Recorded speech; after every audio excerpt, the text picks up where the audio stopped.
Hello, I apologize for the technical difficulties we had on Thursday. I will begin to record the presentation from the slide where we left off, and that is the section on that deals specifically with writing. What exactly do we mean by writing?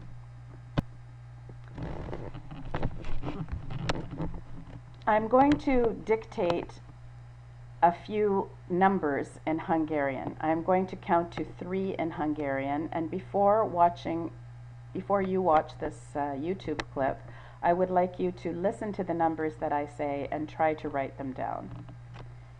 Ready? Number 1, egy, egy. Number 2, kettő, kettő. Number 3, három, három. Now you can click on the link to the YouTube video and compare the way you spelled 1, 2, 3 in Hungarian to the actual spelling.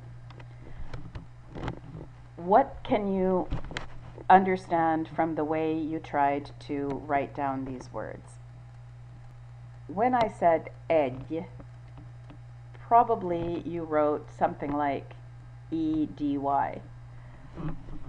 When we are trying to learn to write in a second language, we use the sound letter correspondences that most closely resemble the sound that we hear from and we use the letter combinations from our first language.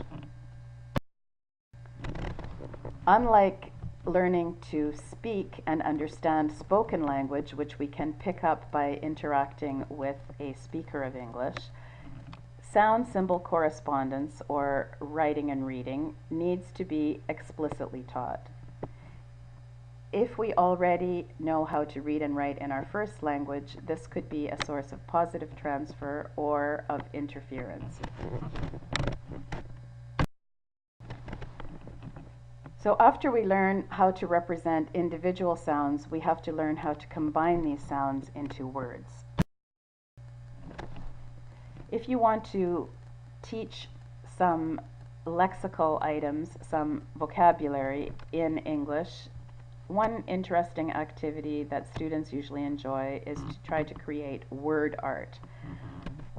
You can try to play with Wordle.net, or this one, which creates artworks based on key vocabulary that you enter. Another thing that students enjoy is doing crossword puzzles if you use this sparingly. This is a very easy crossword generator that you could try. Let me know what you think. In the past, we used to teach spelling by dictation in elementary school. Students would have to memorize a list of words, and then they would be tested on it in a dictation of individual words and then sentences. This system is not used anymore. Instead, students are encouraged to use creative spelling and then to read back what they write. The teacher then would provide the correct spelling, and slowly, after repeatedly trying creative spelling and having corrections and reading correct stories, the students gradually acquire the sound spelling system of English. This is an example of a story that my daughter wrote when she was probably about 5 or 6. The lady that lives upstairs has a cat. He sits on the stairs in the hall, and every time that I see him, I pet him because he loves me. Now I can assure you that my daughter at age 21 is able to write well and spell correctly in English, in French, and also in Italian. If you like, we can continue the discussion that we started about learning multiple languages at the same time the next time that we meet over Skype. After we learn to combine sounds into words, we have to learn to combine words into sentences.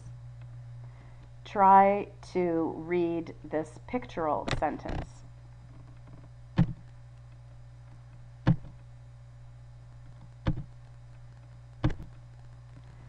I love World Cup soccer. Then our sentences need to be organized into paragraphs, and our paragraphs need to be organized to create a story or an essay.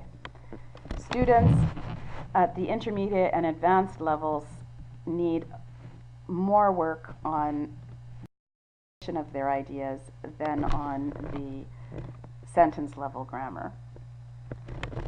How can you encourage your students to write? First, you need to create a relaxed, non-threatening environment, set appropriate expectations, preferably together with the students, create meaningful opportunities to write and opportunities to experiment with multimedia.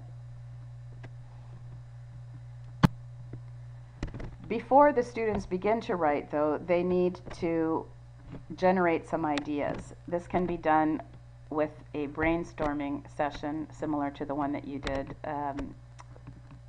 following the videos that you watched about language acquisition. After you generate your ideas, you need to put them in some sort of an order. This can be done using mind maps or just numbering them. Now, finally, you are ready to write your first draft. Ideally, after you write your first draft, you have enough time to set it aside for a while and then go back to it with a clear mind so that you can then edit it for clarity. And finally, rewrite the finished version. What do we as teachers need to correct? As CLIL teachers, you need to make sure that your students have correctly acquired the content that you are trying to convey. So I would first check to make sure that the elements of content have been correctly represented, and correct only if there is breakdown of communication. That is, correct the language only if you don't understand what the student is trying to say.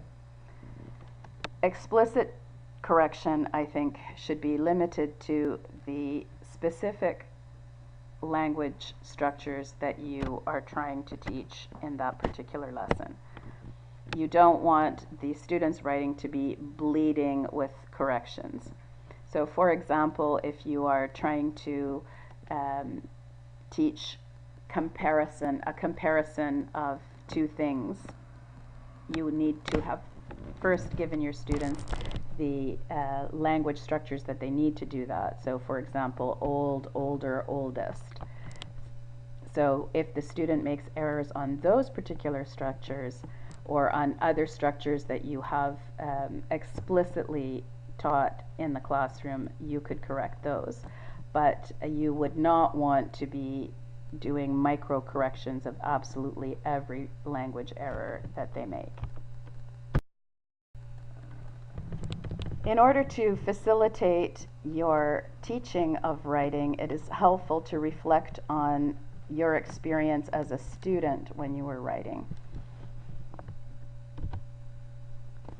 How did you feel when you were assigned a task in the class?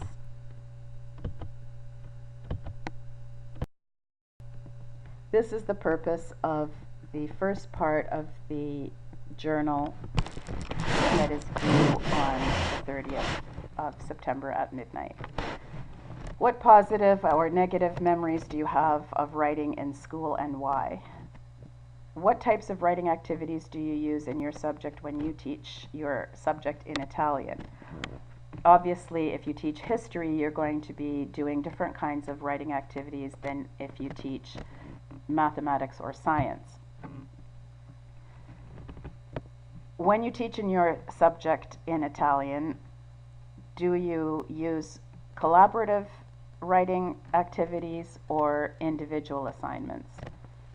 Classwork or homework? Or what combinations of these things? and what are the relative advantages and disadvantages of each? How do you evaluate the writing assignments that you do in your subject in Italian? What are the similarities or differences in writing in Italian versus writing in a second language? You can have some insight into this even as you are writing your journal assignments for this segment of the CLIL workshops. After you have done this type of reflection, now let's get more practical and identify the English level of your students. How much time do you have for your CLIL module? What do the students need to be able to do in writing in your subject? Start with the end point and work backwards to see what is a realistic expectation in the time available. What activities can you suggest that will facilitate the students in achieving the goal in the time available? I look forward to your comments and reflections, and I will see you on September 25th. Thank you.